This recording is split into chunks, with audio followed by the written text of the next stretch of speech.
geography, whether it is cultural landscape, जो भी चीज़ें हम अपने आसपास देखते हैं, समझते हैं, इंटरेक्ट करते हैं, उन सब सारी चीज़ों का अध्ययन हम भूगोल में करते हैं. तो एक्चुअली अगर आप ज्योग्राफी को सब्जेक्ट के तौर में समझें तो it's a very comprehensive subject, right? It's a very broad तो subject. Many voice people, it's stuck very हो रही difficult to है. come out with. Voice stuck हो रही है? Hello, can you hear me? Sir अब आ रही है. Audible.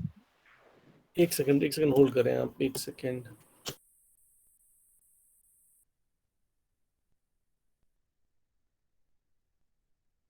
Okay, so I'll try to be. If there is any problem, please remind me, है ना? अगर आवाज में कोई प्रॉब्लम आती है तो. Yes. Okay, sir. So जब भी हम भूगोल एज अ सब्जेक्ट की बात करते हैं, ज्योग्राफी एज अ डिसिप्लिन की हम बात करते हैं, and if you look at the nature of geography, is a very different subject from other sister disciplines, whether in natural sciences or in social sciences. The scope matter of geography is very wide, the canvas is very big, and therefore if you want to think about the subject matter of geography per se, I'm not starting with biogeography. Let me spend few minutes on like what is geography and then coming to biogeography. Okay, so if you look at the canvas of geography as a discipline is very different than other subjects.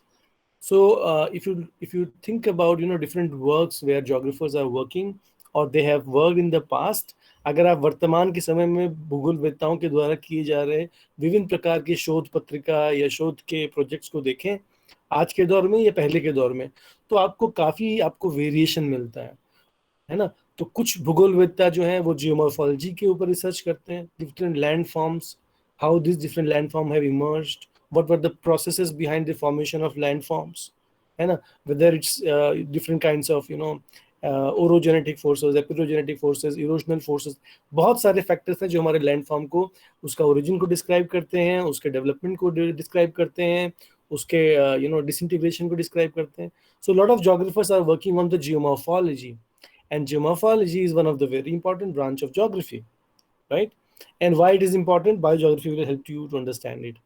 Then geographers also study climate. We look at various climate elements, whether it is precipitation, whether it is distribution of air belts in the atmosphere, and we look at currents. Right now we are passing through the monsoons in India, different parts of the countries under the monsoons. So geographers also study the climate phenomena and what is the importance of the climate and climate change on everyday life for different people in the society, whether it is farmers, right? Whether it is people, those who are doing any other activity, because every activity is influenced by climate. For example, many of us who are sitting today and talking in the classroom, using fans or air conditioner or whatever, we are completely cut out from the natural environment, right? So how किस प्रकार से जो बाहर का वातावरण है और gradually जो हमारी जो जीवन शैली है, पद्धति है, वो किस प्रकार से बदल गई है. तो ये जो क्लाइमेट का इम्पैक्ट हो रहा है डिफरेंट लाइफस्टाइल के ऊपर, या फिर जो हमारा जीविकोपार्जन के विभिन्न संसाधन है उसके प्रयोग करने के ऊपर, तो इन सब चीज़ों का भी अध्ययन भूगोलवेत्ता करते हैं, जोग्राफर्स करते हैं, right? Now, so you see that we study landforms, we study climate. Geographers also study economics, they also study politics, they also study culture, they study society, they study demography, right? So there are different branches, sub branches within geography that we investigate, we examine. But the major difference in geography as compared to other social sciences or natural sciences is जो अंतर है, that we try to examine all the phenomena, whether they are natural, whether they are physical or human or environmental, from spatial lens. So I'm sure you must be reading about geographical thought, you may be reading about understanding the nature of geography. So अगर आप geographer हैं, आपका जो study का tool है, there is no one basic tool, right? The mantra of geography has been changing with time. So there was geography was a regional science. Geography became geography as a science of areal differentiation. Then geography became a science of spatial synthesis. Now we are talking about everyday life geographies, right? So in different part of the world, people see and practice geography in a very different way. There is no, one rule that this is the way only that you have to work. A lot of geographers are doing very fancy technical analysis, spatial analysis, GIS and remote sensing applications, helping society to meet its demands or facing different challenges on daily basis. So for example, like today we are, all of us, not today, in the last 1.5 years, are struggling to cope with the ongoing COVID-19, right? Which is a pandemic, kind of a disaster.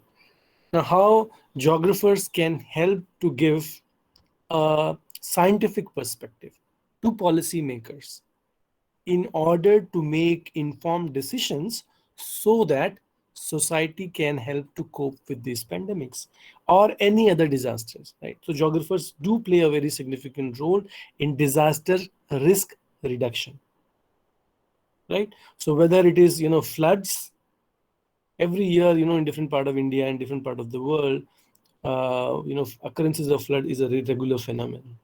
And, millions of people are affected annually by the flood situation. Similarly, you have droughts.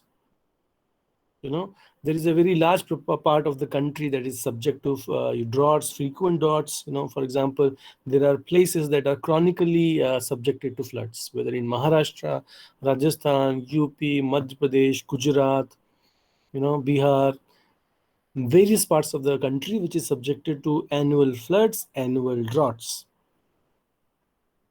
And imagine the impact of these floods on the people, on the livestock, on the livelihood, and of course on the national economy. So we as a geographer study these processes, these events, not in isolation, but as you know, that geography is a spatial science, it is an integrated science. So we look at the impacts of any event from various perspectives. You see, so if you're analyzing, a drought, how do you define a drought? What is the area affected by drought? you know so for example, a state like Maharashtra, which is relatively well off state in terms of its overall state gross domestic product and its economic contribution to the country, but then within Maharashtra, means outside Maharashtra, people from other part of the country think, well, Maharashtra, everything is good. But if you go within Maharashtra, just one example I'm telling you, we find tremendous spatial or regional inequalities within the state of Maharashtra. And so largely it is the western part of the Maharashtra that is endowed with tremendous resources, both natural and economic.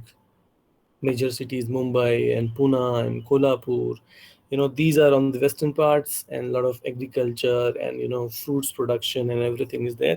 But as you move from the west to the eastern part of the Maharashtra towards the region called Vidarbha, right?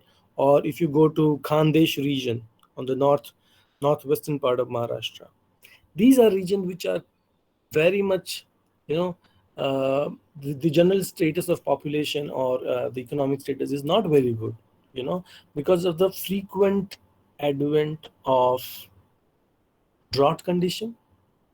So every year when you have a drought, a lot of farmers, you must have heard about a lot of farmers find themselves in a very big mess. A lot of stress is there if there is an agriculture failure due to drought, if there is no proper irrigation.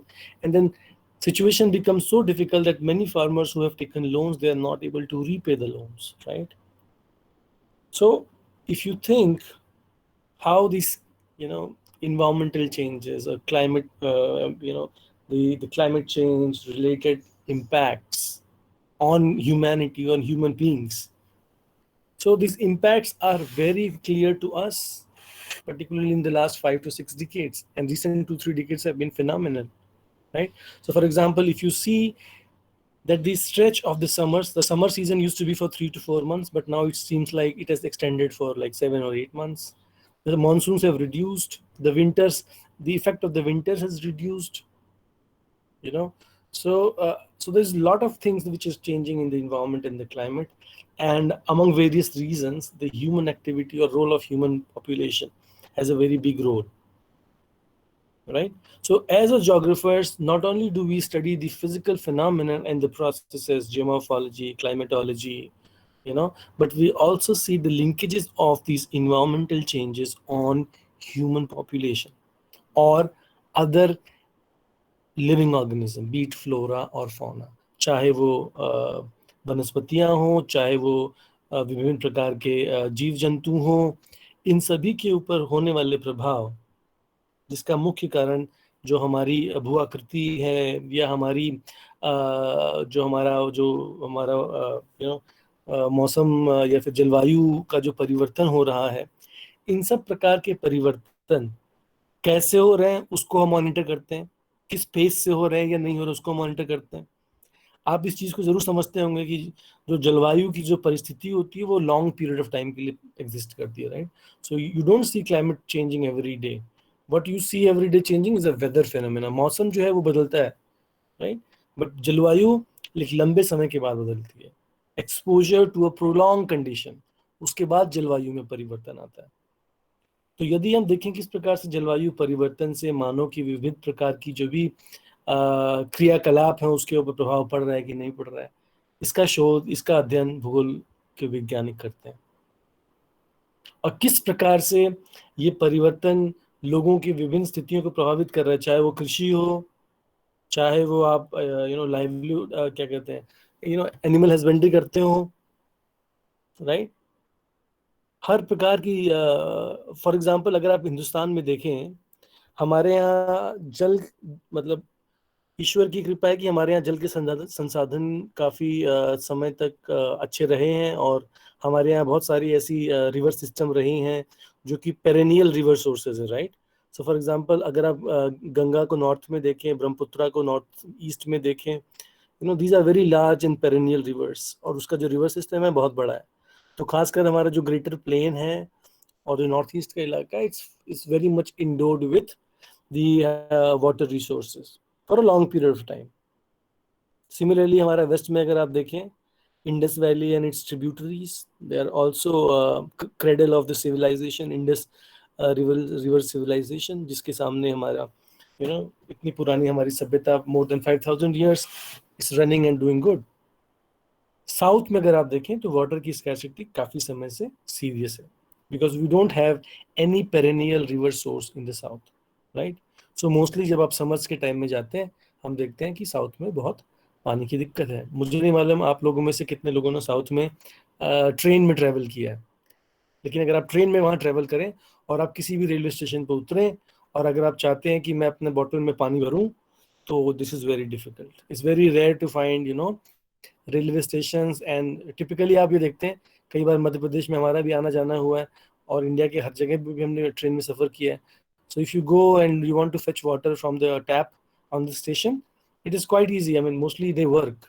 But if you go to southern part of the country, it's very less likely that you find, tap with running water in many part of the southern states, particularly if you're going to in the summer season, है ना? तो इस प्रकार से जो जो परिस्थितियां हमारे सामने प्रस्तुत हुई हैं नेचर के द्वारा, और किस प्रकार से उस परिस्थिति का हम प्रयोग कर रहे हैं, लेकिन प्रयोग इस तरह से नहीं कर रहे हैं ताकि हम अपनी जो मिनिमम नीड है उसको फुलफिल कर सकें। प्रयोग इस तरीके से कर रहे हैं जिसको हम बोलते हैं unmindful exploitation of natural resources. पानी बह रहा है तो बहने दीजिए, है कि नहीं? आजकल ये अच्छी बात है कि हमारे यहाँ इनिशिएटिव है कि how to provide access to tap water. Government of India का नया प्रोग्राम है, how to provide tap access to tap water to all Indian household by 2022, I think, है कि नहीं? बहुत अच्छा प्रोग्राम है। सिमिलरली वी दिस स्वच्छ Bharat mission since 2015 onward is another very good example of providing basic hygiene and sanitation to Indian households, everybody without any, because this is a basic human right. लेकिन साथ ही साथ ये भी देखने की ज़रूरत है कि किस प्रकार से हम इन सब सुविधाओं के साथ जो हमारे संसाधन है उसका इस प्रकार से हम दोहन कर रहे हैं कि उनकी सस्टेनेबिलिटी का बड़ा इशू है। For example, many of us who are using the western toilets, whenever you do a flush, do you know how much water goes in for one when you flush it one time? At least 15 to 20 liters water go in one flush. So imagine अगर दिन में अगर आप 10 से 15 बार अगर toilet आप जा रहे हैं, वॉशरूम जा रहे हैं, कितना पानी आप पर डे उसमें वेस्ट हो रहा है। So I don't know what is the best way. I don't know, Westerners probably they have a different system, but I mean, just one example I'm telling you, that we have to think about options of how to make a judicious use not miss use office हो, चाहे वो water हो। आप देखते हैं अगर आप brush कर रहे हो या आप शेव कर रहे हो, you know, even if you're taking a bath, a lot of water go waste.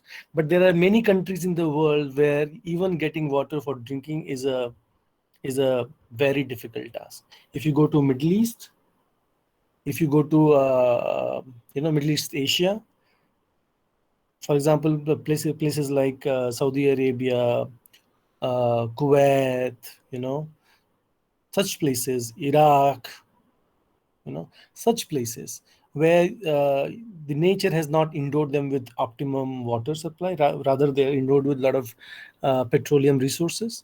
So getting water is not easy. And let me give you one more example. You may be knowing कि दुनिया में सबसे ज़्यादा rain receive करने वाला जो station है वो इंडिया में है, right? Mawsynram, near Cherrapunji, right? लेकिन क्या आप ये जानते हैं कि वहाँ इतना रेनफॉल होने के बाद भी वहाँ के लोगों को पीने का पानी अवेलेबल नहीं होता है? They don't have a system where they can, you know, store water. So lot of rain happens, and then through the, you know, mountains, the entire rainwater goes to river, and then everything is washed away, right? So they do not have a provision to store the water. So often you will find, if you happen to visit to these places, आपको ये देखने को मिलेगा कि लोग, you know, जो झरने होते हैं ना, वहाँ पे बैठ के, you know, they are maybe collecting water, and then they will treat and use it, or maybe they are washing clothes and they are having bath, everything along these झरनास, right? So point ये कि अगर हम दुनिया में या देश में जो भी नेचुरल रिसोर्सेज हमारे यहाँ अवेलेबल है उसको देखें, और किस प्रकार से हम उसका अनमाइंडफुल तरीके से एक्सप्लॉइटेशन हो रहा है। आज की डेट में अगर आप वाटर को देखें, शायद एक बहुत बड़ा संकट हमारे सामने प्रस्तुत होने वाला है। You know, water is a very very important for every, I mean, जल ही जीवन हम कहते हैं, right? Water is life.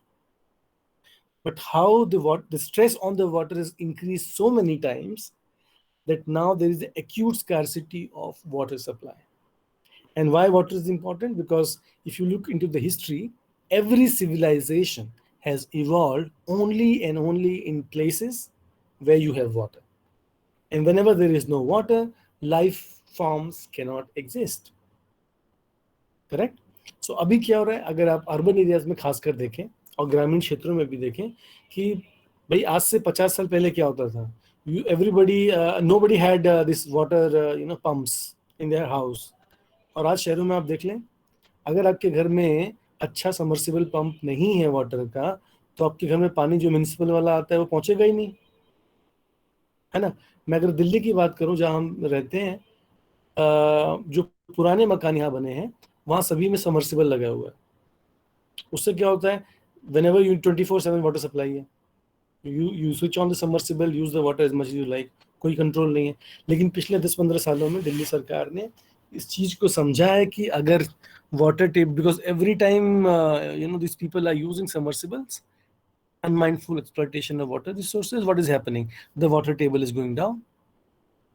And because urban areas are a concrete network where you know finding soil is very difficult, so rain में जो भी थोड़ी बहुत रेन होती है, वाटर जो हमारा टेबल अंडरग्राउंड वाटर टेबल है उसको रिचार्ज करने का बहुत कम टाइम मिलता है, right? So basically we are shrinking our water resources, and if we are not having proper regulation and their implementation, then, and you know that who is likely to face the most difficult impact?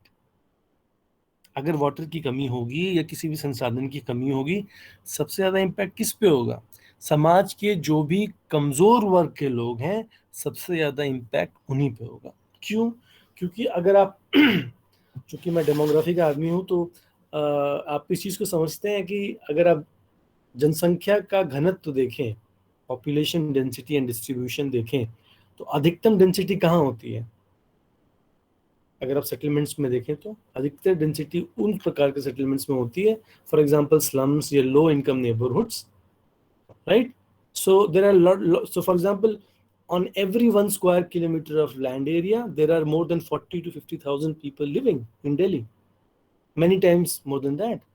And if you go to societies which are well off, economically well-to-do societies, you find that the density of population is quite low. So the point is, suppose if the government of Delhi or government of Indore or the municipal corporation has fixed certain standard consumption level of, just to say, tell you, just imagine if suppose 100 liter of water per person per day is a limit. Okay, if suppose that is a limit, होता क्या है, बहुत ही उल्टा situation होता है. Those who are staying in economically well-to-do families have maybe more than this standard limit, 200, 300, 400, or there is no upper limit. On the other hand, those who are staying in economically not so well-to-do families, in such family, you find that there is no water at all. So the distribution of water system is so unjudicious according to the need. But then again, people do not have power to go and challenge the state of the government to get these misalignment corrected. इसकी वजह से क्या होता है, आप कई बार news में देखते होंगे या कई जगह देखते होंगे, you have somebody called water mafias, right, who are illegally trafficking water, selling water, and you don't know the quality of the water, because when there is no water, talking about quality becomes very impractical. So the point is why I'm focusing on water. Just one example, that how in the last 50 to 60 years, with increasing burden of population multiplying many folds, more than 3 times, 4 times. So at the time of independence, India's population was close to around 35 to 40 crores, and today we are 1.4 billion. The size of the land is same. Per capita holding of land is reducing gradually day by day. Per capita availability of water resource is declining. The quality of air is deteriorating. You know that if you look at the top 10 cities which are more polluted in the world, you will find 2 to 3 from India, including Delhi, Kanpur, other places. So the fact of the matter is, it's become very difficult to breathe. It has become very difficult to have drinking water. And another important thing that we are missing today is an open space. Green and clean open space. People living in metropolitan cities in Mumbai, Delhi, Kolkata, Chennai, Bangalore, many such places, finding a quiet, green and clean open space is a very big deal as compared to those who are living in the villages. Of course, even in villages, we find that you have green spaces, there's no doubt, but can we confirm that water supply is the same as it used to be? बचपन में आप लोगों ने हमने भी काफी we all come from village, so we know that how good was the village life. But if you compare, you all are very small, but I don't know, if you talk to your parents and grandparents, you must be knowing it, that how fast the village life has changed in maybe last 25 years. Correct? Most of the wells in the villages have dried up. Most of the hand pump have lost. The underground water is not working. Most of the so-called ponds are drying. I think I was reading somewhere in Madhya Pradesh, there is a place called, what is the name? Bahori Band is a place, I think near Katni somewhere. In the villages, there were local, these ponds that villages used to recharge, to store water. Now that is completely, the natural thing has completely dried up. Right. तो गांव में भी बहुत ज़्यादा फर्क पड़ रहा है. क्यों? क्योंकि अब गांव में भी पॉपुलेशन बढ़ी है, डिमांड बढ़ी है. एग्रीकल्चर के लिए अगर आप एग्रीकल्चर कर रहे हैं, उसमें डाइवर्सिफिकेशन कर रहे हैं, मल्टीपल क्रॉपिंग कर रहे हैं, you need far more water, right. और अगर आपका मानसून पैटर्न इरेटिक है, we don't have a regular monsoon any more. I mean always you know that we all have read together as it is said that agriculture is a gamble with monsoon in India, right? So we all do a gamble because we don't know if this year monsoon is good. what happens tomorrow or next year or day after or the next to next year. It's very difficult, right? So because of the uncertainty of the monsoons, and majority of the farmers depend on the monsoon, we don't know what will happen to our agriculture harvest. Kitna acha crop hoga ya nahi hoga, right? So all these factors, climate change, increasing demand for land, clearing of the forest to make land available for agriculture, to make land available for cities, to make land for dams, all construction activities. From where are we getting this land? I mean, it's not like the earth is expanding. It's not like the border of the country is expanding. It is the same as it used to be 200 years ago, but the demand have multiplied unmindfully number of times. Supply, how can you increase the supply? I was just discussing with my students yesterday, and we were talking about supplies of food. We all need food, you know, and the food practices have now, because of globalization, changed dramatically. As a geographer, we all know that in rural areas or whichever state we come from, there used to be some local popular cuisines which were very seasonal. Seasonal fruits, seasonal vegetables we all used to consume. But today, it is like if you are sitting in India anywhere, it's a time of e-commerce, right? You have internet, every 24/7 smartphones. You can buy any vegetables, any fruit from any part of the world or any part of the country, and you can have it if you can afford it, right? Now, I was talking about the quality of the food, and particularly fruits and vegetables and meat and dairy products. There is no dearth of supply. Do you wonder how it is possible? There is no dearth of supply. Whenever you have festive season and you need a lot of dairy products, there is no dearth of supply. And do we wonder from where the supply is coming? Have you ever studied the shrinking population of animal livestock? Quality of animal livestock? Nobody thinks about it. But then the supply is never short. And then we are made to wonder, what are we drinking? What are we eating? Whether it is healthy or not healthy. We know that India is now global capital of diabetes. India is now global capital of several non-communicable chronic disease, right? Why that is the case? This was not the case always. It has become in the last 20, 30 years or so, with application of too much of fertilizers, too much of pesticides, less organic manures, improved variety of seed, what do you say? Genetic modification of the seeds. Now, what is happening? The original diversities of the seeds has gone away. Many species of varieties of rice, pulses, wheat are just being forgotten, or they're completely gone out because they're not being able to compete with what is running in the market, right? You think about apple, you think about anything, variety of any fruit or any grain, variety are now going out. Only a few popular products backed by corporate markets are taking the scene, right? So gradually, what used to be naturally grown in the backyard or in your farms are, because not able to survive with a popular, variety of seed available in the market. So what is happening? The vegetables have not remained healthy anymore. Often we say that one should eat a lot of vegetables, but if you really think whether these vegetables are good or not, you really are not sure.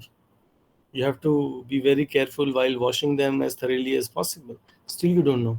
Similarly, with if you are eating meat products, right? Whether you are eating whatever you are eating, any meat product, you are having eggs or you are having chicken or you are having mutton, whatever, right?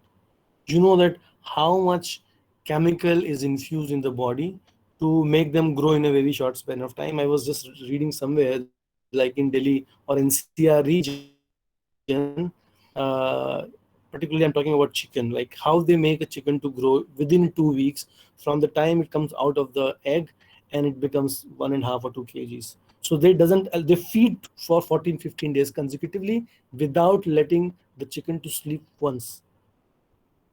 Why? Because they want it to grow as early as possible. Feed uninterruptedly, right? Make sure that the fellow grows quicker and we can sell out and make money. So imagine what are we going to gain from eating such products, because the way they are being, produced. And you also know, if you love fish and other seafood products, how fresh they are. A lot of these fishes, in order to make them look fresh and everything, they put a lot of mercury.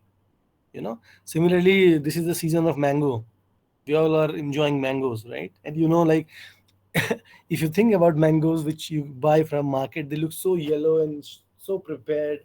Do we ever know how they look like, whether it was happening in the garden, or they have done something? So basically they use a lot of chemicals you know to make these things look so prepared, well prepared and ready to eat, right? So whether it is mango or any other thing, right? So the point is that with this unmindful fascination of profit and growth and progress, somewhere we are missing the line, which is at the end of the day, there will be some cost of all these things. And the cost is before us, the health cost, the environmental cost. And these costs are just not being met by us, but our coming generation as well. Why? Because a lot of things that we have eaten, the natural product, is completely gone. The species is lost. Whether it's the rice, whether it is the pulse, whether it's a fruit or it's a vegetable. A lot of varieties, natural varieties that used to grow, people have forgotten, or simply because it was less competitive in the market, right? So with every generations, 25 years, 30 years, a lot of these natural products and fruits and vegetables, they are just going away. And we can only read them about in the books, right? And therefore, we, as a geographer, need to address this issue of continuous interaction between life forms and environment, space, place, and how does it interact with the local flora and fauna. And the subject called biogeography, which is in some sense relatively neglected branch within geography in modern times, unfortunately. But I'm sure if you read more about it, you will be more fascinated about it. I'm sure many of us are fascinated by watching National Geographic, Discovery channels, and such fascinating stories of like how, in the uh, in the late geological time period, there were very different forms of animals. Their size was very different, their number was very different, and gradually the size is reduced. Many of the species have become extinct. Many of them are right now on the verge of extinction. Can we save them? So-called endangered species. So if you think about biogeography as a branch of geography, it is a science of biodiversity. It is a science to appreciate the evolution, the past, historical past of these biodiversities. Why in certain places you have certain vegetation? Why in certain places do you have certain forest areas? Why in certain places you have certain grassland or scrubs? So what is that factor? Explain these historical patterns, plus the way things are today, spatial distribution of forests today, or spatial distribution of different animal forms, right? So for example, if you think about tigers, or you think about elephants, you know you have different forms of these same species, right? So we as a biogeographer try to analyze how with changing time, distribution of various life forms has changed or not changed, and how can we preserve or conserve whatever is exists today, right? So now let me come to our directly to what I want to talk. So with this background, if we try to understand like what is a biogeographer's main concern, so a biogeographer is a person who is occupied with understanding the interrelationship between geography, a science that examines this place. Space and place are integral components of geography, right? So suppose if you want to study, if you look at various definitions of geography, one of the simplest definition is geography is the study of earth as a home of mankind. Geography is the study of earth or earth covering of man, right? So man and environmental relationships, how this relationship exists in different part of the world. So for example, if you take example of India, and you see different settlement patterns in the country. If you compare Gujarat with Assam, if you compare Kashmir with Kanyakumari or Kerala, if you compare Madhya Pradesh with Andhra or Rajasthan, all these settlement patterns exhibit the traditional one, I'm saying, not the modern one. All the traditional settlement pattern, or in Maharashtra, they exhibit the adjustment of human beings with their immediate natural environment, right? हम लोग ने example जरूर पढ़ा है इग्लू का, आप सब लोग इग्लू जानते हैं, जो भी स्नो कैप्ड एरियाज होते हैं, right? Because mostly for a long period of or the large number of months in a year, people are residing in these closed igloos, or even in Ladakh or Leh or such places. When you have winters, people don't come out for 6 or 7 months. So outside it is extremely cold. Many times temperature is -20 to -30 degrees, but within their house it is very warm. So how these traditional settlement patterns, housing patterns, is an striking example of the adjustment that people have made to learn and live with the nature. you know but today, with technology going so ahead, we are modifying it to a great extent, and the impacts are clear in the form of the ozone layer being depleting. You are facing acid rain situations. I remember 2 3 years ago in Delhi, there were 2 3 days when it was very difficult to say whether it's a morning, it's afternoon, it was evening. It was completely dark. Delhi was choked. One could not barely, breathe properly. It was like entire city was becoming like a gas chamber. Not many years ago. I think it was like 4 years ago. Entire Delhi was like gas chamber. Literally, you cannot breathe. You cannot see anything.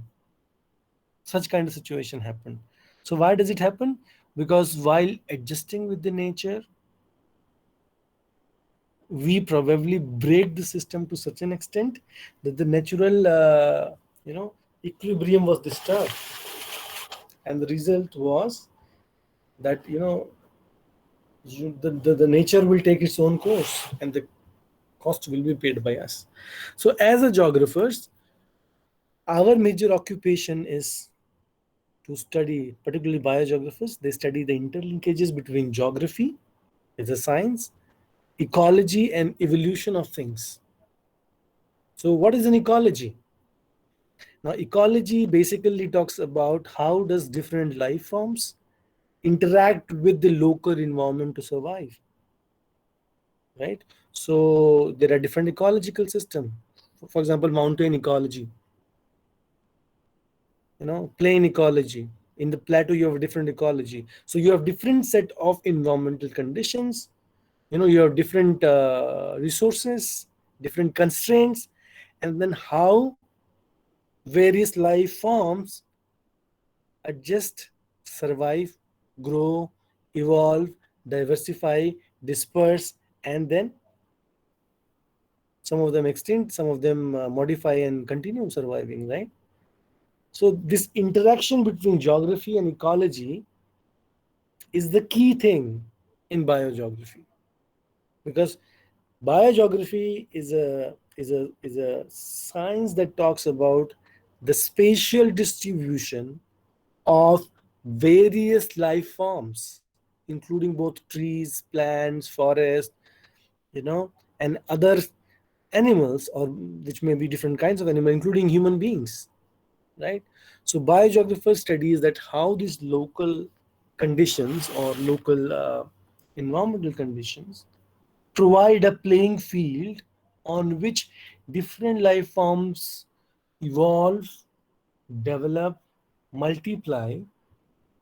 They compete with each other. Some of them survive, some of them are not able to survive.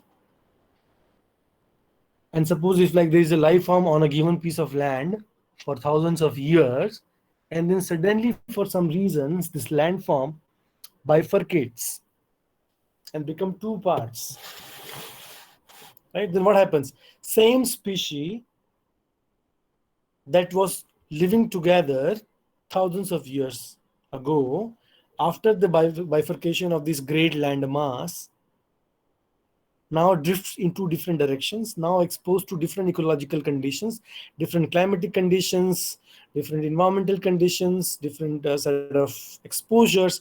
So the same species in the next thousands of years is again going to, you know, adjust itself with the new environment, and you find a lot of changes in that species as well. So basically starting from a same population, same species, now with different geography and different ecology, the same thing is going to look much different maybe thousands years down the line. So that is the crux of this biogeography, a science that is concerned with understanding the spatio-temporal distribution of different life forms. So you go to geological time periods. I will take some example in few minutes. I'll show what I'm talking about. So we go back to the geological time period since the life form came on the Earth, how the Earth was considered as a static phenomena, and the life form on the surface of the Earth was considered as the dynamic players. For example, climate was considered as a dynamic player. So basically, the idea was that the variety or the diversity of the life form millions of years ago was an outcome of the variability in the climate condition. That was the major. So for a long period of time, so let me tell you one more thing. In biogeography, when you think about theories and hypotheses and explanations, so these are all tentative hypotheses, tentative explanations, right? Because you never know when we come out with certain new findings, some fossil evidence of trees or some fossil evidence of some animals, and then we say, okay, whatever the explanation was given previously probably doesn't stand or hold true today, right? So therefore, the occupation, the major concerns when you are doing a biogeography study, you are basically looking at the past, present, and predicting the future patterns of various life form on the surface of the earth. Not only do you describe it, but you also explain them, or you try to explain them. There can be no perfect explanation, but some reasoned explanation based on the fossil evidences. That you can determine the age of the fossil, and then you can say, okay, this tree was, because if you find a tree, every tree has got its own constitution, genetic constitution, DNA, plus you also know what kind of environmental minimum requirement condition was needed for this plant to grow. So suppose if you think you know that this Himalaya is a very recent mountain, fold mountain, and before that there was a sea, and then with plate tectonic forces coming in, the entire sea was pressurized, and whatever the material was there in the sea led to the formation of the Himalayas, correct? I'm not a perfect physical geographer, but what I remember is this, something like this, right? So then what happened? These fossils are the major resources to uncover the history and geography of various life forms. Basically this. So if you go, you know that a fossil is nothing but the remains of various life forms submerged within the surface of the earth, subject to various degree of temperature and various insects and so basically this transforms and then you try to read the age, carbon dating के through आप उसकी as को ascertain कर सकते हैं। साथ ही साथ आप ये भी जानते हैं कि अगर किसी एक पर्टिकुलर टाइप का प्लांट है जो कि सिर्फ टेम्परेट क्लाइमेट में ही ग्रो कर सकता है, तो अगर वो आपको आज कहीं प्लेन इलाके में उसका फॉसिल मिलता है तो ये चीज़ को प्रूव करता है कि हो सकता है कि ये लैंड मास मूव किया हो सकता है कि नहीं हो सकता है। सो बहुत तरीके के इस प्रकार के एविडेंस हैं जो मैं आपको कुछ देर में शेयर करूंगा, जो इस चीज को बताते हैं कि you know thousands and hundreds and millions of years ago, distribution of the landforms on the surface of the earth was very different than it is today, and how over changing time and changing climate, different geological eras, the distribution of life forms have changed. The biodiversity has been changing. Various species have born, survived. Some of them lost. Some of them became extinct. Some of them were able to survive. They had mutated into different forms. है ना? आज की दौर में अगर आप बात करें, the unfortunate COVID virus, this is also a kind of a life form virus, right? What do we know about it? We know its genetic composition, we know its DNA, we know that it is very rapidly mutating, taking various forms, affecting different people at different times. We are not able to find out how to find a vaccine so that it can be completely controlled because it is changing very quickly, right?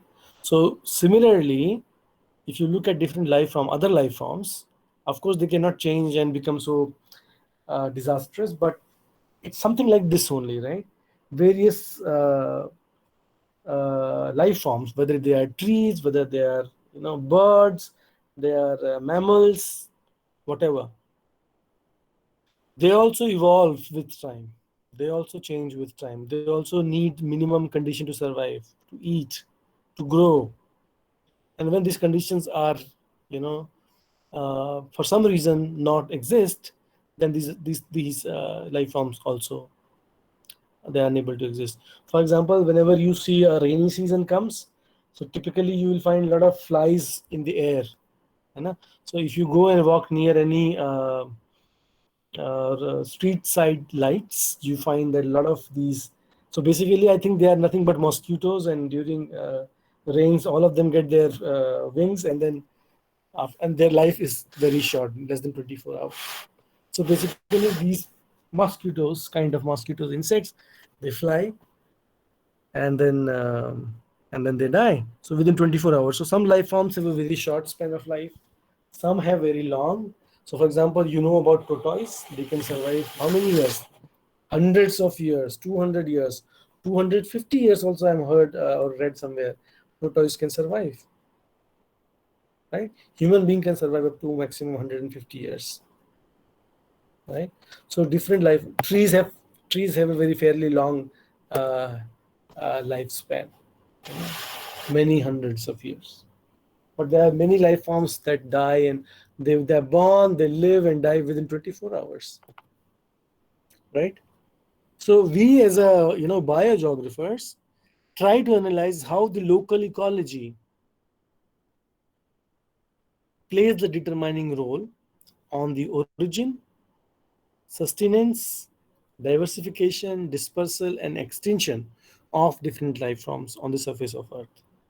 Second, we as a geographer who use history, that is the element of time, and geography as an element of space, analyze these constraints on living over time and space. For example, अगर आप ecology की बात कर रहे हैं, जो कि basically you can think about ecology as a stage which provides you minimum requirement for living. What do you need? You need land, you need air, you need water, you need oxygen, some basic elements. पांचों जो जो पदार्थ, ये तत्व होते हैं जिससे निर्माण होता है पदार्थ का, right? So all these things, we analyze ecological changes over time, that is history, and across space, that is geography. And we try to explain how over history and across geographies, ecological things are changing, that is leading to change in different life forms. Either they are able to survive, some of them not survive. And we will talk about Darwin's theory of, evolution and natural selection, which was used many times by these biogeographers to explain, why certain life forms could survive, others could not, and the survival for the fittest thing, right? So therefore, biogeographers try to address this question of why do organisms live where they do, है ना? तो जहां पर भी जिस प्रकार की जीवन के प्रकार पाए जाते हैं, चाहे वो जीव जंतु हो, चाहे वो वनस्पति हो, चाहे वो ह्यूमन पॉपुलेशन हो, कोई भी पॉपुलेशन हो, कोई भी स्पीशी हो, तो अगर वो कहीं पाए जाते हैं, so we have to explain कि ये यहीं पे क्यों पाए जाते हैं, है ना? What is the history? Were they born here, or they have come from some other place of origin, right? If they were not born here from the beginning, or if they have migrated to this place, then what was their origin? What was the story of their migration, right? And why it is important to know all these things?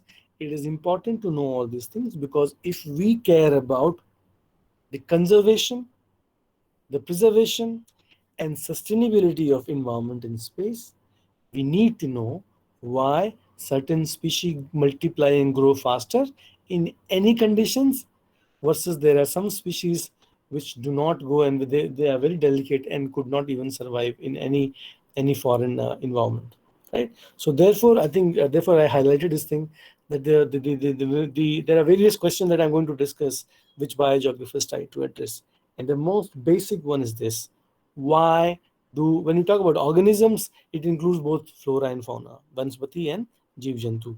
Why they live where they live, you know? So for example, if you have to decide, if you are given ample resources in the world, and if you are asked, Nirvara ji, if you want to live in any part of the world, which place you will prefer to live? Or Satyam ji, if you are asked, which part of the world you want to go to live if there is no constraint on resources? Many of us would prefer to go to villages, many of us would go to coast, many of us would prefer to go to mountains, you know. So what is that a set of factors which influences your decision? Many times, we can ask these questions, but many species are not able to ask, but they only survive in certain situation, otherwise they are not able to survive. For example, fish. Simple example. Can fish survive out of water? Not at all.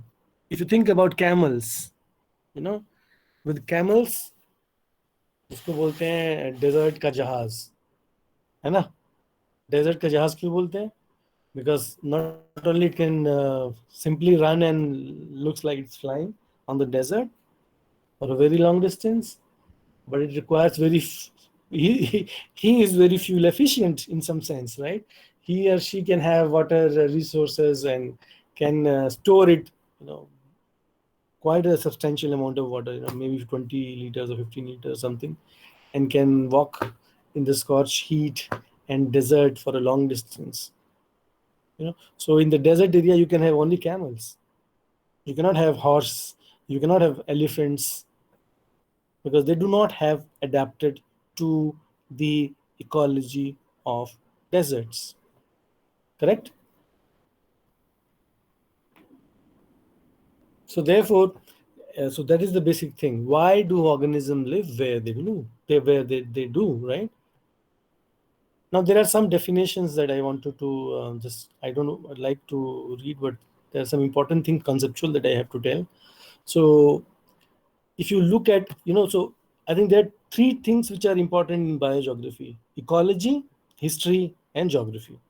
We talk about ecology because that provides the basic platform, minimum things required for sustaining life, right? what is the local land condition, what is the local climate condition, what is the local food supply, what is the local threats, competition. So this, and how this ecology has evolved over time, changing over time and likely to change in future, and how these ecological conditions vary between places. Because ultimately the differences in geography is what explains the differences in biodiversity. Now, if you think about how ecological factors play a role, I think this is an important slide. Please try to pay attention. So how these ecological factors really work. So there are two ways through which these ecological factors work. The first thing is the characteristics of the species itself, or the characteristics of the population itself. So population could be of fish, it could be of bird, it could be of snake, any species, right? So every species has got its unique DNA, genetic composition, its own life history, its own reproduction rate. And I think today in COVID times, we all know what is the reproduction rate, how quickly a given organism or a given life form multiplies or can multiply, how quickly or slowly. That is also very important, because if the species are not rapidly multiplying, then chances of them to survive for a long time is not easy. But if the species are easily and rapidly multiplying, then chances of them surviving for a long time is there. So every species or every population have got their distinct genetic composition, a very distinct life trajectory, a very distinct reproduction rate. They multiply, a very different behaviors. Some of the life forms are very defensive, some of them are very lazy, some of them are very hardworking. For example, look at that. The best example in the world on hard work is the ant. Look at the dedication, look at the patience, look at the group work, the teamwork which the ant does, right? So wherever you are sitting, you will find, of course, some ants. And if you just happen to drop some edible out around you, you will see from anywhere you will find some ant coming. God knows from where the ant will come. They will come as a team, one by one, very orderly, right? So linear term में चलेंगे, एक के पीछे एक चलेंगे, right?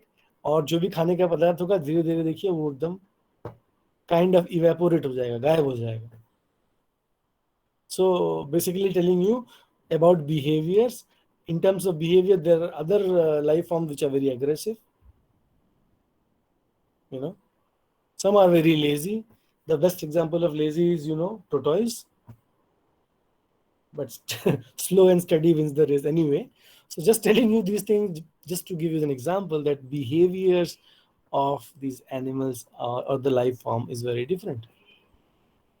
Similarly, trees also, or plants also. Changing seasons, and you look at the color of the trees changing very. So you have autumn, everything is red. You have these monsoon season coming. If you have ever been to the southern part of India or the Western Ghats or go to Northeast or maybe in your neighborhood also, everything is and anything is now very green, right? So so therefore the behaviors of trees or different plants or animals, everything changes. Then question comes, how frequent or how able these life forms are for dispersal.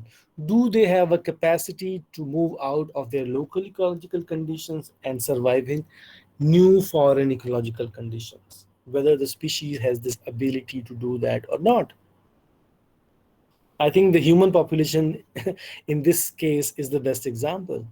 Like, we have learned to live and survive in every condition across the world.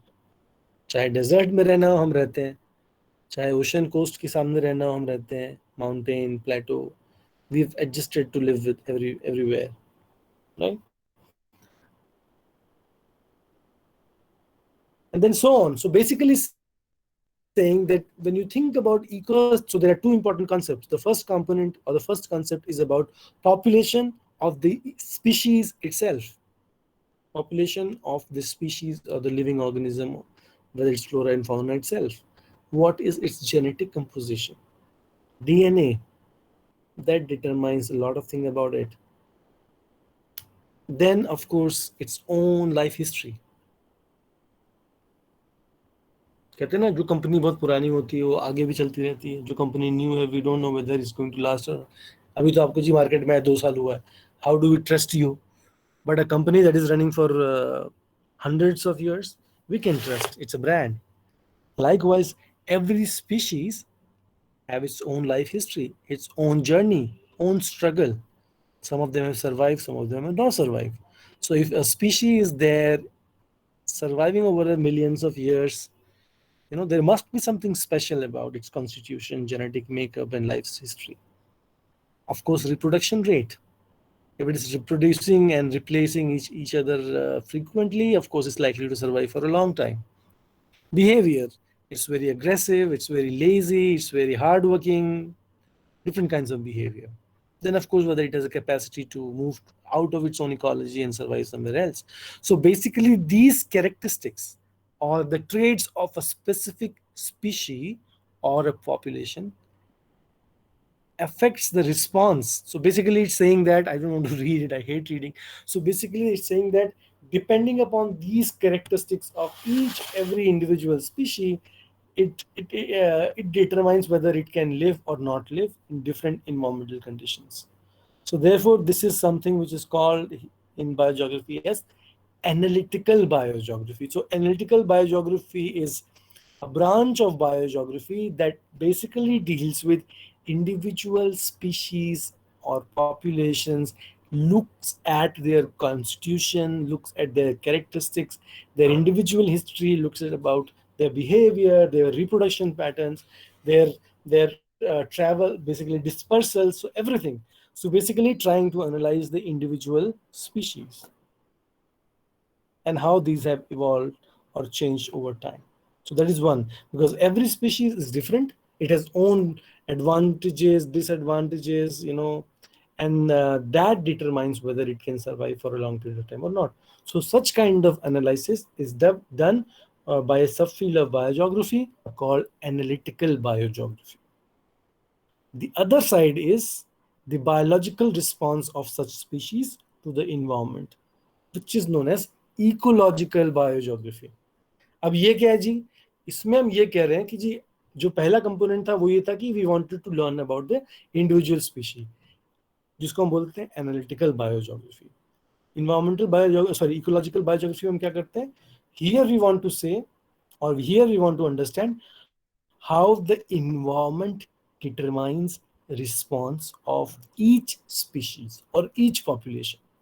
You see my point? So here the environment which used to provide the platform. So basically we are saying that environment here, in when we talk about ecological biogeography, we want to see how environment is, you can say maybe predicting or providing exposure to the life forms and whether they can survive or not.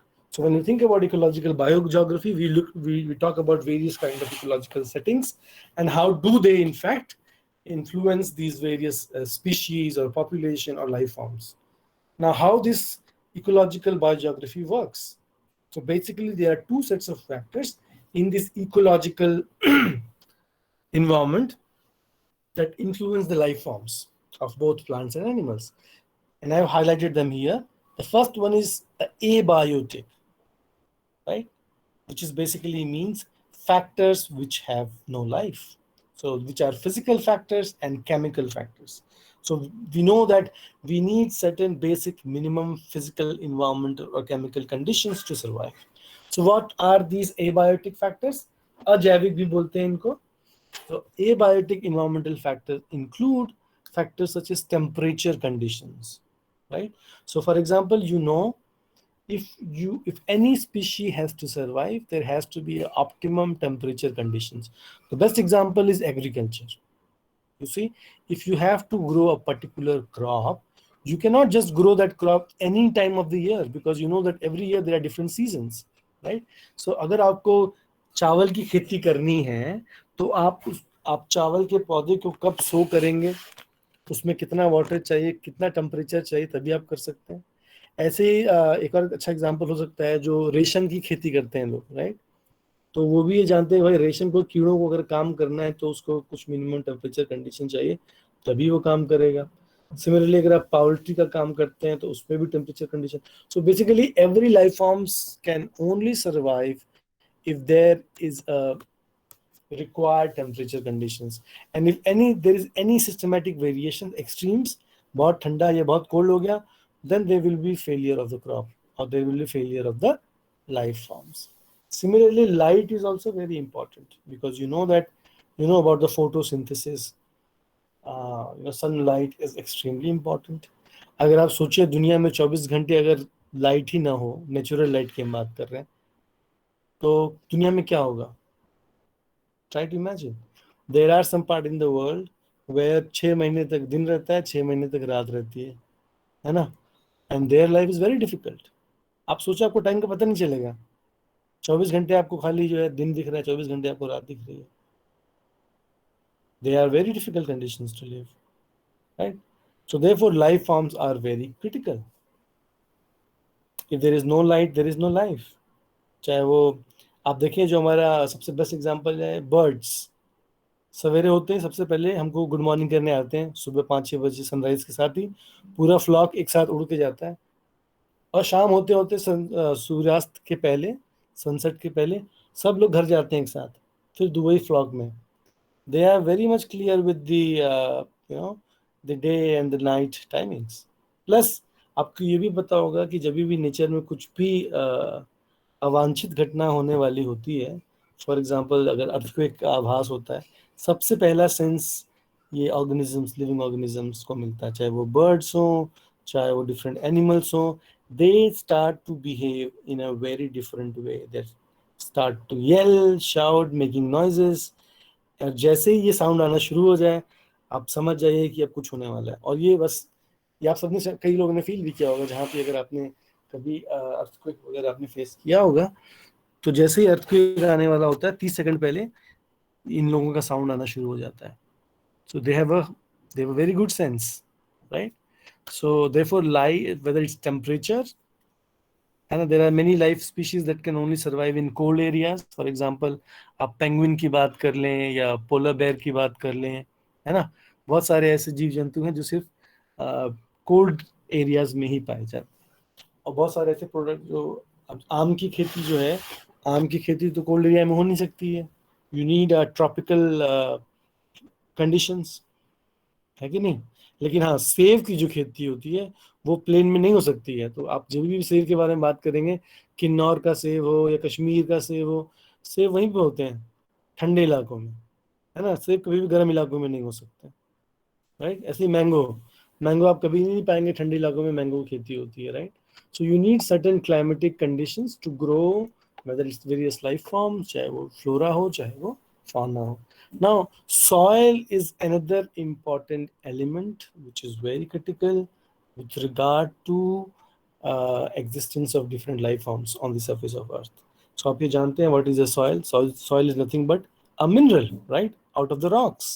Degradation of rocks, application of water, various, temperature, rainfall, slope, lot of factors determine the formation of soil. But ultimately, all soils are not same, right? Because जो जिस भी mineral से soil बनती है उसका एक अलग characteristic होता है, उसकी अपनी फर्टिलिटी होती है, उसका अपना एक ऑर्गेनिक कंपोजिशन होता है. So soil determines what can you grow और you can not grow, right? And India में तो आप जानते हैं we have very variety of soils, starting from the black soil in the west, Gujarat ले लें या आप महाराष्ट्र ले लें, बहुत इलाकों में आपको ब्लैक सॉइल मिलती है, रेड सॉइल मिलती है ना? और इधर आप प्लेन एरिया में जाएंगे तो आपको अलूवियल सॉइल मिलती है, फर्टाइल सॉइल मिलती है, right? So lot of varieties of soil are there. So why they are important? Because different constitution of the soil determines what can you grow or not grow.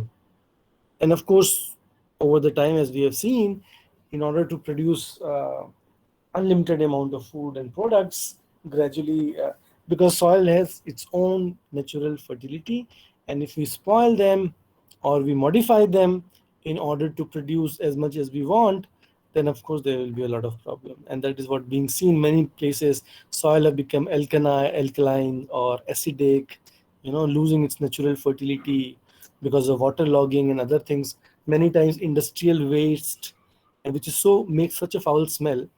I happen to come from eastern part of UP, so when you cross from Varanasi and come towards Delhi, you know about the mills that produce जो दरी का काम होता है, right, बहुत famous है मिर्जापुर उस इलाके में.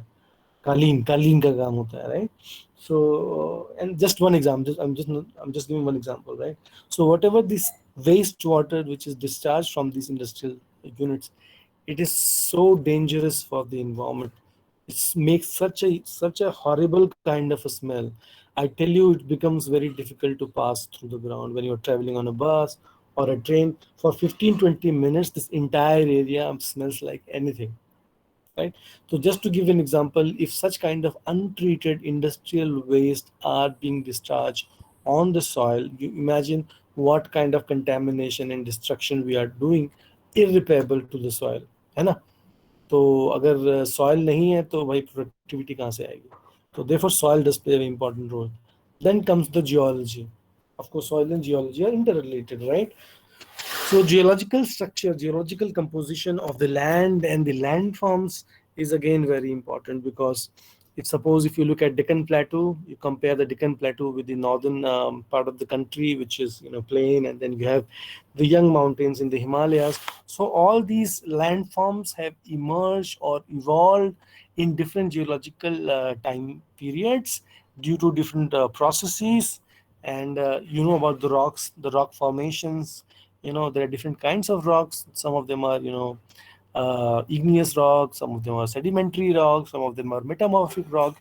So all the different kinds of rocks, their geological composition determines the different life forms which can sustain. So therefore I'm saying why geology is important, because अगर आप sedimentary rocks के बारे में बात करें, जो जिसमें बहुत ज़्यादा फॉसिल पाया जाता है, तो वहाँ पे अगर आप लाइफ फॉर्म्स की डाइवर्सिटी देखेंगे, it's remarkably different than if you're talking about area which is actually made up from the uh, you know what I said, igneous rocks, right? Made of the magma of the volcanic eruptions, right? So there are different geological structures has a very direct role upon the biodiversity that you see. है कि नहीं? Then of course topography, slope, and also determines the biodiversity. For example, if you look at mountains, है ना, and if you look at different altitudes, so as you grow, as you move from lower stretch of the mountains or these towards the upper reaches and the highest reaches, so जो tree line होती है एक limited level तक होती है. After a while, it's very difficult to find trees or anything else. Then you have snow-capped mountains, right? So the topography is again very important, because the slope and the height and the altitude determines the different life forms that you can see. Then of course, fire, and fire is an other important element. And these days we are seeing that in different parts of India and also in different parts of the world, that these fire also are various threat to the various life forms. So in Australia, it is always in news, that you have these forest fires for number of days and weeks, and then entire forest area or many part of the forest area is destroyed because of this thing. Then of course water and air current is very obvious. Without water you cannot have, and most of these life forms need water and fresh air to grow, survive, and sustain itself. So these are some of the abiotic factors. Thinking about the biotic factors for the species or for the different population to survive, first of the important factor is the competition between species themselves, which is very important, and this is what Charles Darwin also explained, the competition between its own people, and competition for survival, right? So different species surviving together, and then there is a limited availability of resources. So whichever can able to handle and adjust and exploit those resources, then that can survive for a longer time. So when there is a competition, only the best can survive. So that is how the biotic environment can work. Second is, of course, there are various parasites, diseases, predators. All these other biotic elements also influence the life history or the life stories of various life forms, है ना. तो अगर आप soil को देखते हैं, उनकी fertility को देखते हैं, you know, you need these elements in the soil to maintain their fertility. Then talks about diseases, right? आप देखते हैं चाहे वो plant हो चाहे वो animal हो, if they are fallen sick to some disease, of course then their life is under threat, है ना.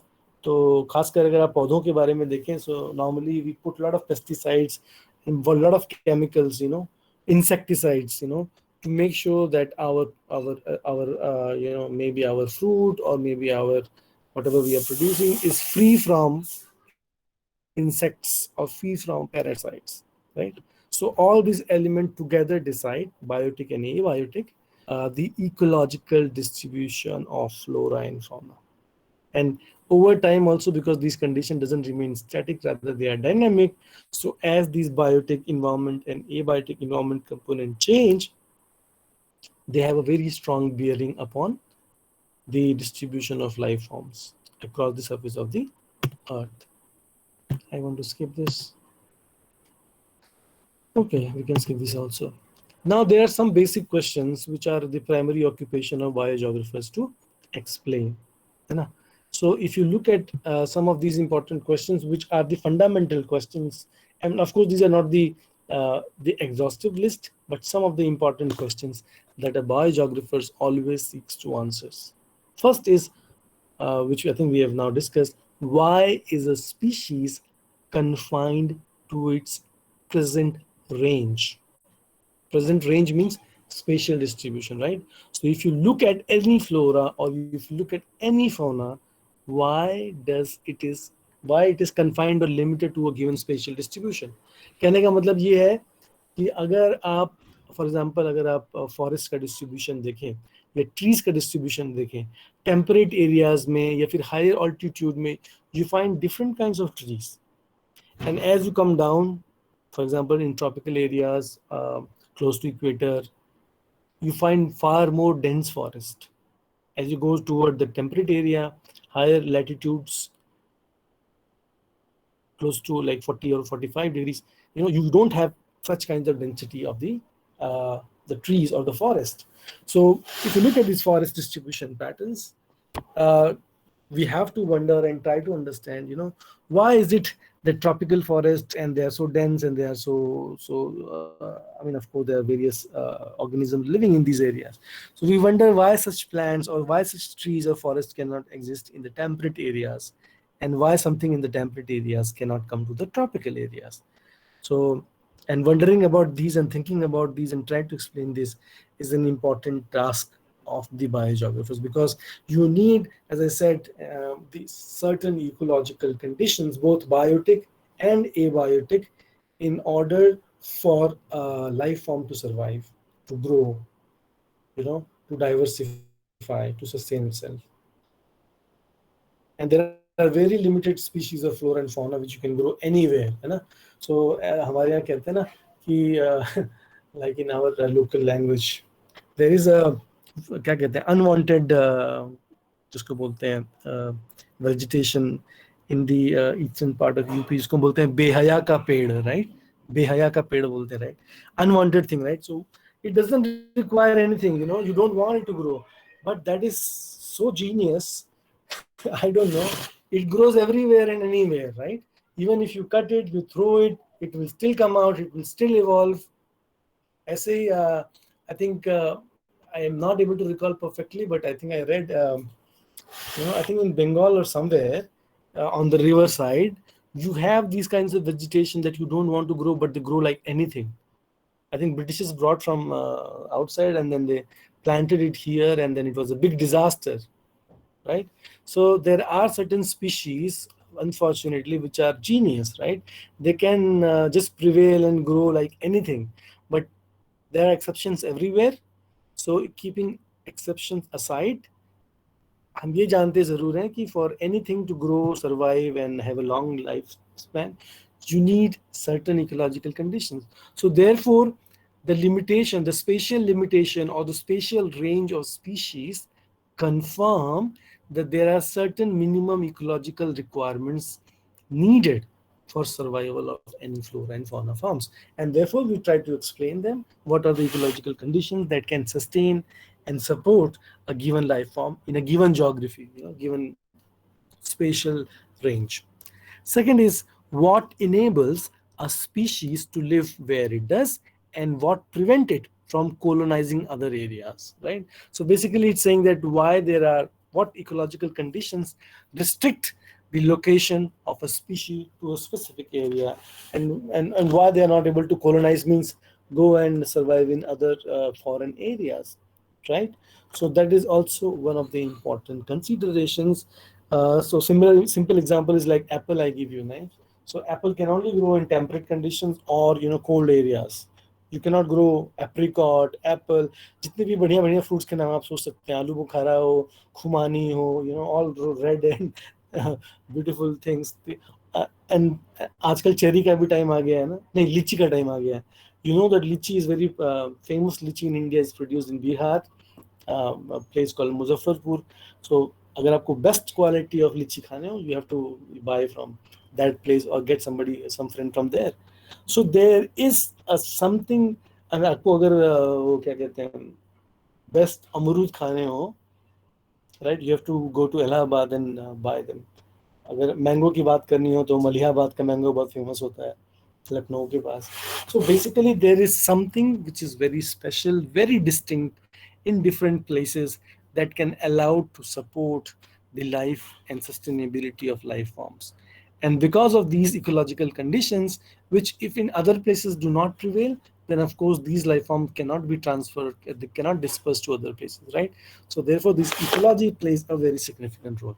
Third is how do climate, topography and its interaction with other organisms play a role in limiting the distribution of species.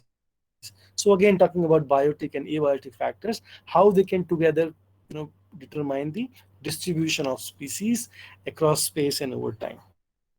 Next important question that these biogeographers look to answer is how do different kinds of organisms replace each other as we go up a mountain or as we move from a rocky shore to a sandy beach. तो आप कभी भी अगर I'm sure many of you have been to oceans and sea beaches. So if you look at this sea beach या ocean shore में अगर आप जाते हैं, तो if you move across because that the sea shore is very large, many kilometers. So if you walk around और अगर आप एक ऐसे इलाके में जाते हैं जहाँ पे थोड़ा सा you have some rocky kind of structures across the sea shore, you get a very different kinds of sea animals कह लें, right? So you find a lot of crabs and other things that are there. But if you are just walking on the main seashore without any rocks and other things, आपको ज़्यादा कुछ नहीं मिलेगा. You basically find sheep, जो छोटे छोटे जो मोती वगैरह मिलते हैं, that only you get, right? So basically saying that if you walk around even across the coastline, across different geographies, you find different kinds of animals and life forms. Similarly, if you think about mountain and look at different altitude of the mountain, so as you walk from the bottom and you go walking up the mountain, you will find striking differences in the life forms, whether they are trees, whether they are animals, and maybe the fruits. So you need a certain minimum temperature. So अगर आपको कभी उत्तराखंड या हिमाचल या कश्मीर जाने का मौका मिले, please try to experience these diversities, right? कि कैसे कैसे एप्पल में भी वैरायटी चाहिए, टेस्ट में अगर वैरायटी चाहिए, so you need to walk to different heights to get those things, right?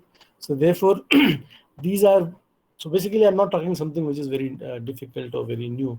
Maybe some of you or many of you have seen yourself, that how with changing mountain conditions by virtue of height, changing temperature conditions, maybe the quality of soil, you have different products or different fruits being produced as compared to others at the lower reaches of the mountains. Now, how did a species come to be confined to its present range, right? So again, it is the thing that, if you're looking at various life forms, for example, mangoes or apples, or if you think about camels, right? Why they are only restricted to a given area? What are the factors that determines those things? So I want to emphasize that there are two factors which determine these things, and please remember this thing. One is the characteristics of the species and population itself, and second thing is the ecological factors, which is biotic and abiotic. So these two important functions together decide how long and how far or how less spatial distributions of a species exist or not. Then what are the closest relative of a given species and where they are found, where did its ancestor live. तो कहने का मतलब ये है कि अगर आप elephants को देखें, दुनिया में एलिफेंट तो भाई एलिफेंट ही होता है, राइट. उसके बॉडी में, उसके अपीयरेंस में, उसके परफॉर्मेंस में कोई ज़्यादा फर्क नहीं मिलता. लेकिन तभी भी आप देखते हैं कि दुनिया के अलग अलग भागों में एलिफेंट्स के जो जो उसके फीचर्स में थोड़ा सा माइन्यूट डिफरेंसेस होता है, राइट. अगर आप हमारे केरला में साउथ में एलिफेंट देखें, they are very very good, tall and energetic and everything, right? If you compare with in South Africa and many other part of the world, you have white elephants also. सफेद हाथी भी होता है ना. हमने बचपन में पिक्चर भी देखी सफेद हाथी के ऊपर, करेक्ट. सो सफेद हाथी और जो हमारा नॉर्मल ब्लैक हाथी होता है, they are from the same family, a same species. But because, and God knows, thousands of years ago, they were of which color I don't know, but they were the same thing, right? But now being exposed to, maybe because of disintegration of the large continent, जिसको हम बोलते हैं Pangea, they have moved to different climate, different ecology, and because of which they have to modify themselves. That could be one reason. I will shortly show you some of the examples of same species of bird living in a given island for thousands of years. Later, that island was bifurcated into two. The upper was subject to colder climate. The lower island moved towards more tropical kind of climate, and therefore the same bird now resembles as two different species. But of course, they are of the same species, and now they become close relatives. Simple सी बात करें, अगर हम Indian South continent subcontinent की बात कर लें, and if you look at all the countries in the subcontinent, whether it's India, Pakistan, Nepal, Bangladesh, Afghanistan, Sri Lanka, we were all part of the same greater India, right? And now together today, अगर आप दुनिया से अगर आप south Asia होकर के अगर आप वेस्ट में जाते हैं, यूरोप में जाते हैं या यूएस में जाते हैं, बाहर कहीं भी जाते हैं, so we all behave and we are always very happy to meet our companion from South Asia, whether they are from Bangladesh, Pakistan, Nepal, Sri Lanka, or Afghanistan. We love and treat them like our brothers and sisters, of course. But again, when we are back to South Asia, then we have become Indian, and some of them became not so good friends, right? So कहने का मतलब ये है कि we belong to the same ecology, we same geography, we share similar environment and neighborhood, so we are largely the same, right? But because of certain divisions, in our case it is political, in natural cases it is often geographic. So because of which there are some differences may come, but by and large they are the same species. So I'll show you some pictures at the end. Now, how have these historical events, for example, continental drift or the age of glaciers या ice age की हम बात करते हैं ना, बहुत सारी movies देखते हैं. So how such events and the recent climate change have shaped species distribution, right? So we know that there have been important landmark events that have taken place. You know about plate tectonics and continental drift uh, theories, you know. So if you know about it, so the Earth is actually moving on various plates. जिसको बोलते हैं plate tectonics forces. There are oceanic ridges. So whenever there is a tension, this plate collide with each other, and you have a lot of seismic events that take place, right? So the theory of continental drift by Alfred Wegener post Second World War confirmed that there was a time when this entire landmass was a grand continent called Pangea, and over the course of time, these continents, which were initially together, have drifted apart, and so therefore there are many life forms, both flora and fauna, on the opposite sides, exactly the same behavior or same species characteristics, right? So that also helps to understand and confirm, based on fossils and also because of the behaviors that they show, that these landmass were in past, they were part of the same great continent, and today they have dispersed. So we as a biogeographers try to understand the impact of these continental drift, the age of glaciation, and of course the recent climate change, how they are shaping the various life forms on the surface of the earth. And then these islands, if you look at this island or any isolated region, they provide a very distinct species of plants and animal than a common non-isolated regions, right?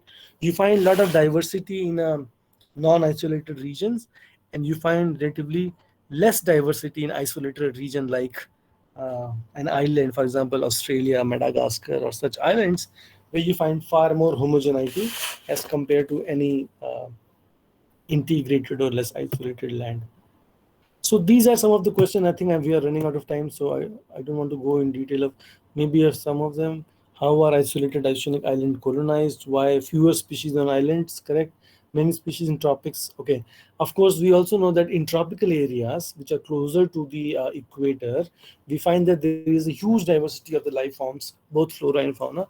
But that is not the case in the Arctic area or in the temperate zone because of the very difficult ecological condition. When the temperature is largely always less, and you have mostly snow-capped areas, you don't have congenial environment for the life forms to grow and diversify. So you find a lot of limited variety in this temperate and Arctic latitudes. Whereas when you talk about tropical area where you have warm climate, humid climate, you have large variety of, you have far more biodiversity in the tropical area. So what is that reason and how it can be explained is an important scope of inquiry of biogeographers. Now, I think we are almost getting to the time. So this is one example of a species called tapirs. है ना? So tapir is very much a combination of a horse and it's a type of horse and I think rhinoceros, right? So it is a family member of horse and a rhinoceros. उनका combination है tapir. इसका जो origin हुआ है अगर आप देखें thousands of years ago, it was originated somewhere in Europe and part of Asia, right? And then gradually आप देखें that over the years it has migrated and dispersed on the eastern side and the western side, right?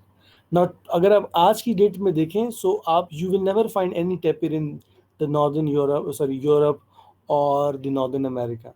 Today these tapirs are only found in East Asia region and Central and South America, right? So originated in Europe, migrated to far main Central Asia, Russia, East Asia and North America, जो हमारे पास historical fossil evidence है. लेकिन आज की date में जो living टेपिर्स हैं, ये सिर्फ आपको यहाँ पे अगर आप देखें इंडोनेशिया का जो पार्ट है या बर्मा का जो पार्ट है, यहाँ पे देखने को मिलते हैं. या फिर आप चिली और पेरू, जो सेंट्रल आपका जो अमेरिका, साउथ अमेरिका है, वहाँ पे ये पाए जाते हैं, right? Now they have extinct from these areas, high polar or cold areas. Basically, they are now found themselves only in the tropical areas, right? So this is a very interesting case of how over the period of time, a species that originated in the temperate climate, basically in cold areas, survive for a long period of time. Even today it is also surviving, but now distribution has changed. Today you don't find them in cold or temperate areas. You find them closer to equator or in the tropical areas, right? So this is one photograph, real photograph of this tapir, which is a species between rhinos. Rhino को जानते हैं आप, हमारे यहाँ आसाम में बहुत rhino मिलते हैं, और हॉर्स को आप जानते हैं. So it's a breed between rhino and horse, correct? So this is one classic example of a biogeographical inquiry where so basically they are fascinated with the idea of center of origin, and then the idea of dispersal of the life forms across world. So in which ecology it emerged, evolved, and then why it drifted to other places, if it did, and then what is its present stage, if it survives today or not, right? So these are some of the case stories on which these biogeographers work.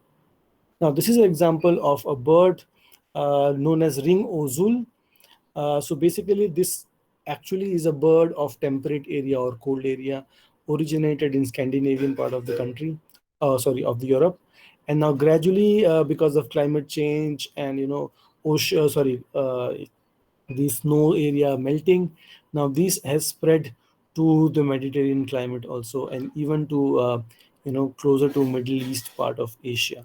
So a bird which was largely emerged, origin was in the Arctic or temperate region, has now spread across Mediterranean and tropical climate, and even part of Middle East Asia also. So that is a gradual story of dispersal of life forms originating from cold temperate region and gradually migrating to tropical and subtropical warm and relatively less cold climatic conditions. Now, this story I was telling you about a bird, they are same species originally, and they this is known as nestor parrots.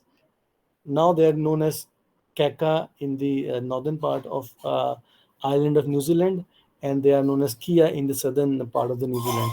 So if you look at the map of the world, and if you look at the New Zealand, earlier it used to be a same a single island, but over the years with interplay of the plate tectonics and these forces, they have bifurcated into different islands.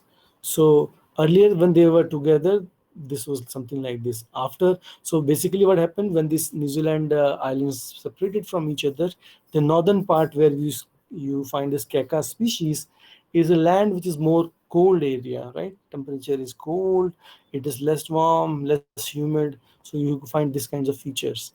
And when if you look at the southern islands, they are towards equator, and they're relatively less cold and more warm and humid. So you find, I don't know how much difference can you see, but as they tell, because this is also black and white, but they say that there is a lot of difference in their appearance, in their feathers, and also in their behaviors. They are of the same family, but now they look little different than when this entire landmass was a single piece. Yeah, so just a couple of more slides. If you think about the development of the subject of biogeography, so this entire occupation in the early phase of biogeography when the researchers was working was to identify the center of origin of any life forms. कोई भी चीज़ जो शुरू हुई वो कहाँ पे शुरू हुई, उसका ओरिजिन क्या था, राइट? तो अगर आप मिथिकल टेक्स्ट या फिर अगर आप यूरोप प्री एवोल्यूशनरी टाइम्स में जाएं before 17th century, so the whole idea according to Christianity was that the entire life form started from somewhere close to Europe, I think close to Turkey, right? And from Turkey, that was the center of origin of various flora and fauna. Gradually these various life forms have dispersed in different parts of the world, right? So the mythical context is these various life forms were originated somewhere close to Europe and Turkey, and then from there it has dispersed in different part of the world. So this was the conception before Charles Darwin's appear on the scene, right? So this was the time when the largely uh, you know this was a thought that center of origin is the crux. We have to identify where this life form have originated and how they are dispersed, and but they were not able to explain that dispersal thing. With Charles Darwin coming up and giving this theory of evolutionary theory, wherein he said that any life forms has to struggle and survive. So the principle of natural selection, the best will, the whichever is the best will survive, other will be not able to survive. So then this evolutionary theory became the unifying force to explain the biogeographical distribution.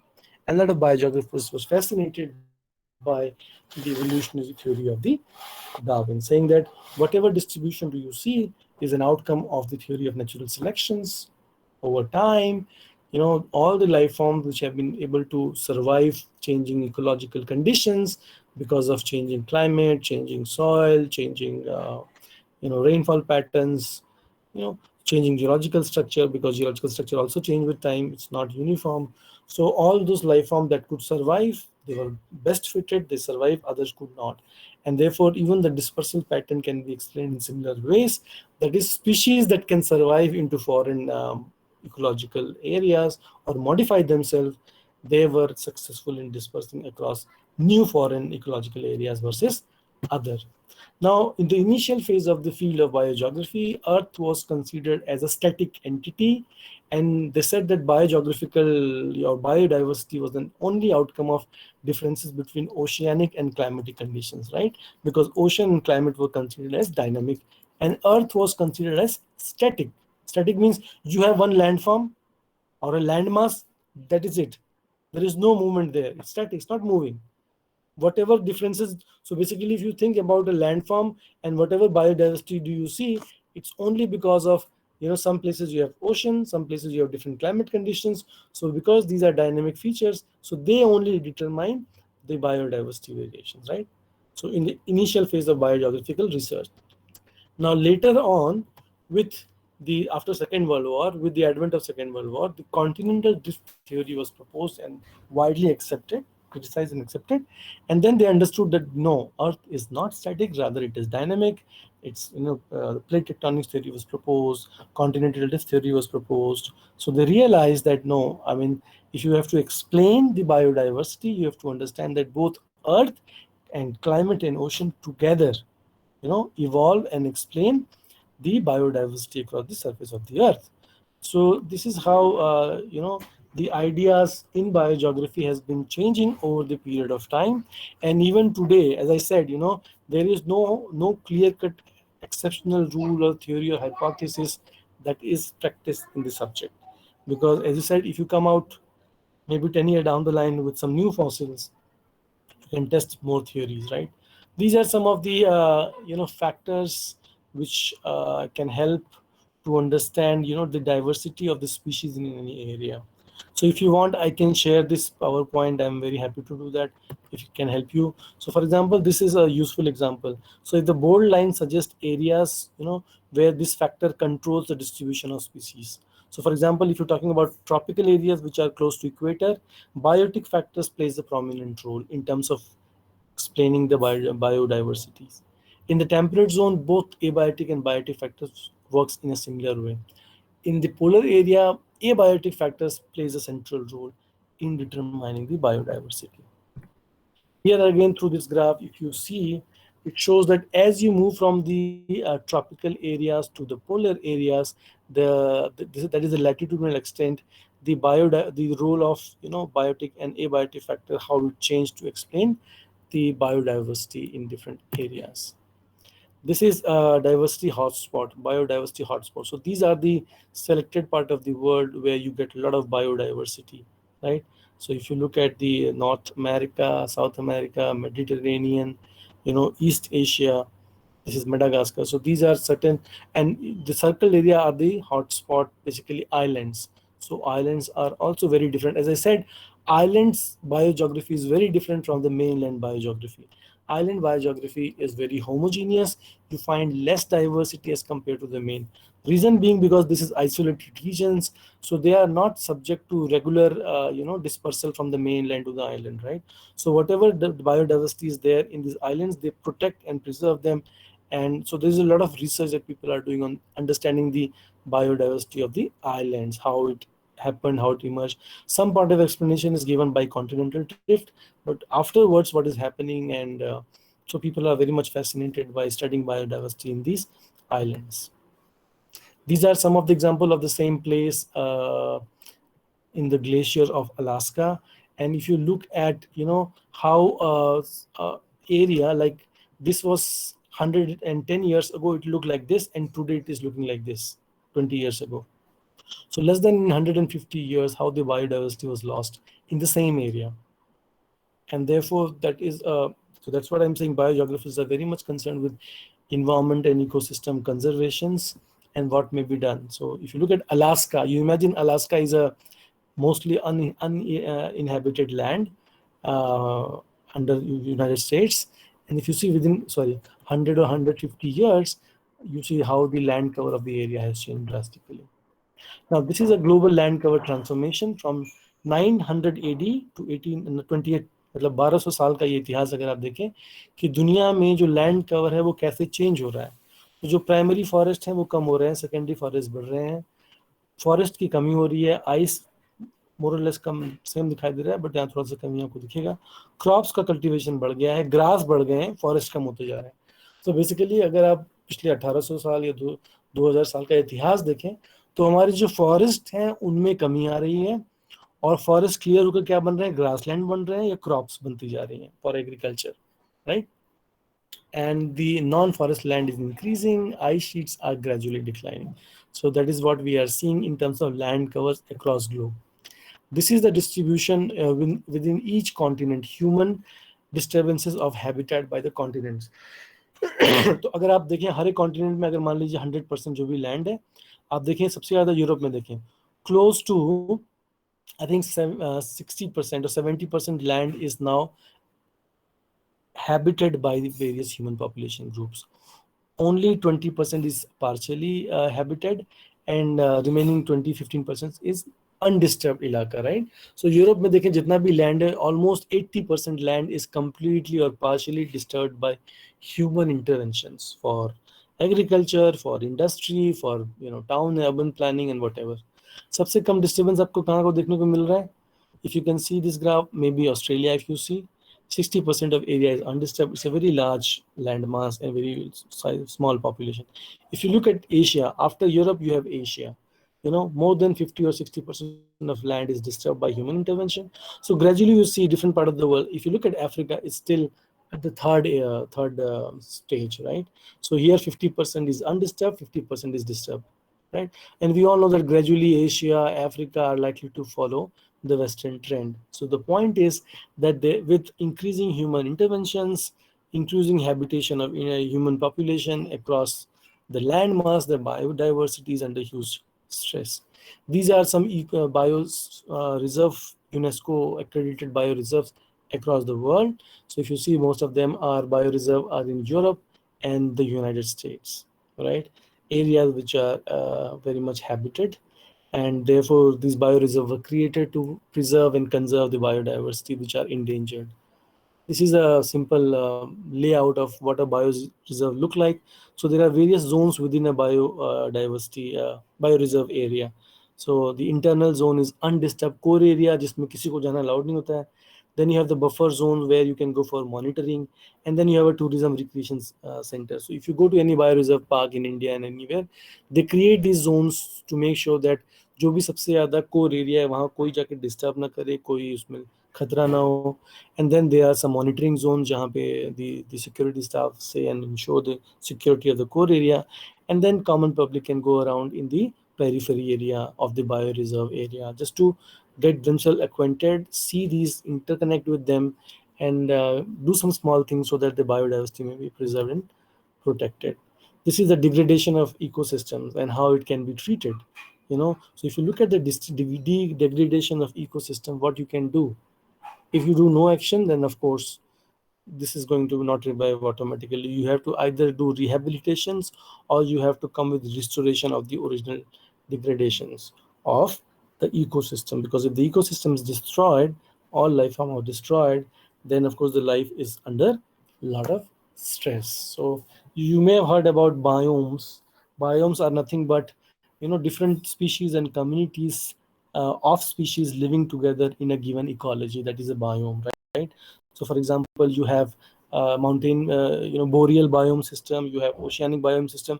There are various examples that I don't have a time to go in detail, but basically biomes are a bigger cluster of the life forms and the species, and they occupy a unique ecology or a unique ecological regions, right? So you have very different biome in desert areas, you have very different biome in high altitudinal tropical or temperate area, or similarly you have a very different biome in ocean area. So biome refers to different ecological conditions and how they support different community of species. So different community could be animals of different kind, birds, humanity, vegetation, forest. So a unique cluster of these species found in a unique set of ecological region conditions, which are referred to as biomes. So I think I want to stop it here. I think I have taken more time than I was allotted. So I apologize. If there are any reactions or there are any thoughts, any questions, feel free to ask. Or if you want to write back, that also you can do. And I just share my, my email ID here. Yes. So please ask any question, or if you want to comment, feel free. Thank you. Thank you thank you very much sir, आपका ये सराहनीय lecture हमें प्राप्त हुआ. Sir, विद्यार्थियों के कुछ प्रश्न हैं जो मैं पूछना चाहूंगी. जी.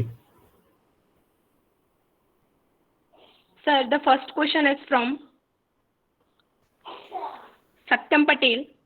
Sir, what are the various ways of in situ and ex situ conservation and how they differ from each other? In situ and ex situ conservation. Yes, sir. Yeah. So in situ matlab in place, ex situ means which is moving, right? So in situ means, so for example, if you think about this in situ conservation. So for example, this is a biosphere reserve, right? This is an identified area which is very important from ecological and biodiversity perspective. Now, what steps can we take to make sure that the biodiversity and particularly species which are under the stress of extinction may be properly looked after, right? So you can either make some bioreserves, or you can make certain laws. You can encourage awareness in that endangered area. In situ means a given area you have identified where there is a huge stress on the various life forms. So maybe you can make a bio kind of sphere reserve, and you can allocate that area, which you can now say that there is no direct community interaction with the restricted area. You can restrict this area. You can take actions, for example, uh, you can make poaching or hunting of these animals as illegal. You can take punitive actions. So this is what you can do in situ. Ex situ, of course, you can take for example, students, teachers, policymakers, and other persons can do a lot of dialogues. They can do a lot of advocacy at various levels, in the civil society and administration level, at the central government level, at the intergovernment level. You can do a lot of awareness, fundraising activity you can do to create funds, because for able to create and make a lot of noise, in the sense to create a voice for conservation of biodiversity, it requires a lot of collaborative effort. And this can only happen when people across different section of society, different areas in the country and different part of the world, they work together. So ex situ, there is no limit to what can be done, right? You can do campaigns, you can raise fund, you can do conferences, seminars, and talk about what is happening to different species, endangered species, or stress on any kind of crop. If there's some crop or fruit which is dying, how can we do preserve that or conserve that? So a lot of things can be done ex situ. In situ means identify the risk area, the risk zone, and how can you ameliorate the situation and improve or conserve the species under stress. So basically, this is the difference. In situ, where you have the problem, you directly go and intervene. Ex situ basically means to efforts that you may do in order to, so basically larger set of efforts which are long term. Here you have to think about immediately go on the ground and do something so that you can preserve the biodiversity of the area. Okay. Okay, sir. So the next question is from Yes. Anushamra. Mhm. Sir, can it be said that human species are interfering in the natural selection process of other species? uh, Natural selection process of other, I mean, of course. See, if you look at human species, because we are the one of the most advanced species that has appeared on the planet, and we are responsible for not only influencing the natural selection, but also for the life and you know the extinction of many of the species. So for one of the simple example is, of course, the crops, various types of crops that we grow. और आप इस चीज़ को ज़रूर महसूस करते होंगे, right, कि gradually the variety of rice is getting limited. Why? Because given variety with genetical modification is now capturing the entire agriculture scene, right? So there are many such species which are a lot of stress because of human beings. And COVID times, there were many memes, and there are a lot of pictures that has circulated on internet, which shows that finally human beings have been caged, and now animals are walking free. So in some sense, I don't know it's the best scenario, but in some sense, it tells you that we have somewhere crossed the line in terms of interfering in the biodiversity. If you look at the graph that I was showing you, how much in different continents, the land or the area has been disturbed by human population, right? So in Europe it's 80%, in Asia it is 50%, Africa 40%, but Asia and Africa is likely to follow what has happened in Europe. So what is happening? We are completely destroying the biodiversity in various areas. So of course, we are likely to also influence the natural selection of the species. I do agree with this. Yes. Any other question? Yes, Hello? sir. Yeah, please Yes, ask. sir. The next question is from Dev Pandya. Mhm. Relocation of American cheetah to India is actually helping in conservation of species. Yeah, yeah. So see, it depends. It depends if you are moving. So basically, it is like adopting a child, right? So if you are adopting a species from a foreign ecology, you are bringing him or her to a new ecology. You have to make sure before doing that that there are enough precautionary measure taken at the new place so that the foreign species can survive. Because the idea is great, but if the implementation is not so, then actually we are going to threaten the existence of the new host, the new guest, right? So I think it's a good idea, but it's just that you have to make sure. It's simply like if you want to grow, apples in the plains. It's a great idea. If you can do that, it's perfect.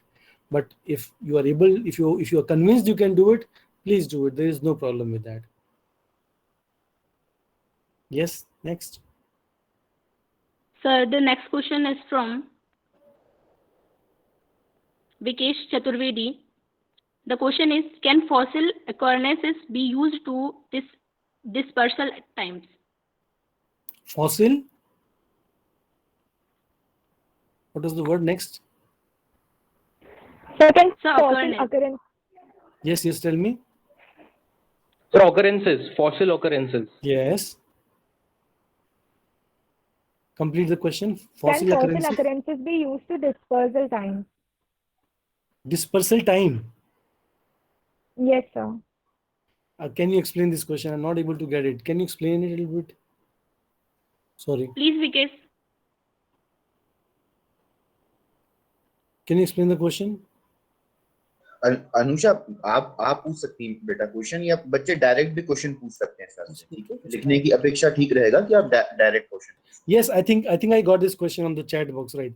I think yeah, it is possible. I mean, if you have the fossil of a given species, right, and over different period of time or in different areas, that can help us to assess, the conditions or ecological time period when certain species was existing or not existing, and if there are regular episodes of fossils of the same species, you can say that this species was successful in modifying itself, because of its genetic composition or because of behavior or because of its reproduction rate, that it could survive in different geological eras, right? So there are various examples of species. For example, if you think about, I was just reading this book yesterday, there are many species that used to be very heavy in geological time periods, and gradually their weight has come down. One of the example is of mouse. So if you look at the mouse has a very long history of existence, right? So if you look at mouse in historical time periods, there are evidence which says that mouse used to be of like 200 or 500 kgs, right? And in the geological time scale, and over the time, with changing climatic conditions, with changing ecological conditions, and of course food and water and other things, and of course the competition as well, you know they have been successful in able to survive in different conditions, and that how the mouse spread in different part of the world through expeditions, foreign expeditions from Europe in other part of the world. Gradually mouse came and became a guest for everyone, maybe unwanted guest, if I may say so. But now gradually the weight of this mouse has, typically these days you cannot find a mouse more than 15 or 10 kgs, if you can see, right?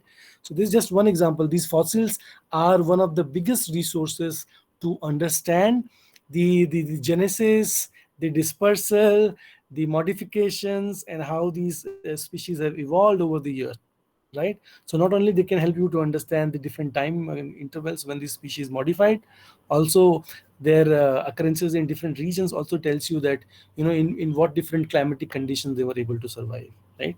So it's a very good question actually. Thank you. Sir, Sir, as the you next question is told, from Yes. Vinny Joshi. What are the Yes. social and economical benefits of biodiversity? Excellent question. See, There are many social and economic benefits, right? I think it's basically social benefit only. See, biodiversity, the greater biodiversity you have, it means what? It means that you have greater natural resources of medicine, right? Ultimately, if you have to think about good health, you need to have a good air, you need to have open space, you need to have different life forms. They can help each other. You think about food chain, food web, the interdependence between different life forms. So if you have the greater diversity, तो उसमें क्या होता है कि बहुत सारे virus या disease जो भी आते हैं उनको खाने के लिए कोई दूसरा हायर टॉपिक लेवल पे होता है, राइट? अगर आप उस टॉपिक लेवल को या उस इकोलॉजिकल सिस्टम को डिस्टर्ब करते हैं, बायोडाइवर्सिटी को डिस्टर्ब करते हैं, so we put extra stress in the environment, जिसको एड्रेस करने वाला कोई नहीं होता है. बहुत सारी चीजें होती हैं जिनको पता नहीं चलती, ऑटोमेटिकली उसका निदान हो जाता है.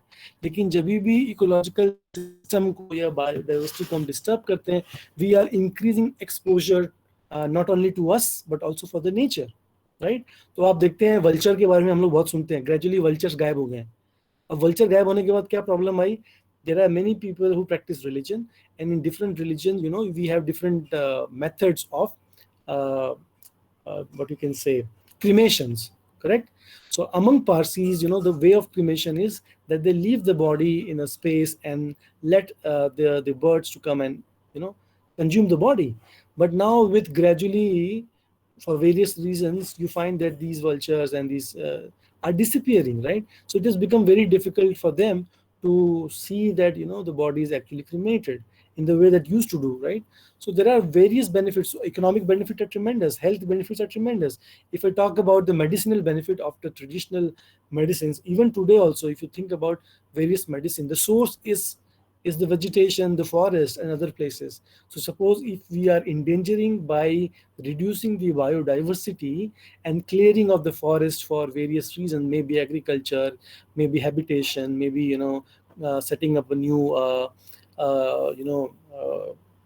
maybe you want to construct a new dam. So for various reasons, so we are putting a lot of risk to us, and we are also compromising the environmental equilibrium, right? And we are geoparadising the scope for future generations to enjoy the nature that many of our forefathers have done, right? So बहुत सारी ऐसी चिड़ियां हैं, बहुत सारे ऐसे जीव जंतु हैं जो शायद 25 साल या 30 साल के बाद यहाँ नहीं दिखाई देंगे, right?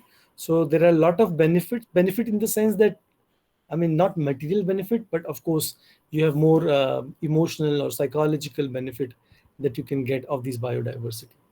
Yes? Sir, the next question is from Vikesh Singh. Sir, I have heard about an animal named Archaeopteryx. It was present long back ago. It is a missing link and it had characteristics of both dinosaurs and birds. So, sir, my question is, it is only because of geographical adaptation or some other factor is also responsible? Yes, I agree with you. You know, if you look at a specific species you are referring to or any other species, if they are able to survive for a long geological time scale, it means that they had a very different and specific, genetic composition. They have a very different adaptability skills, and therefore they could survive. Same species looks like different in different ecological settings, right?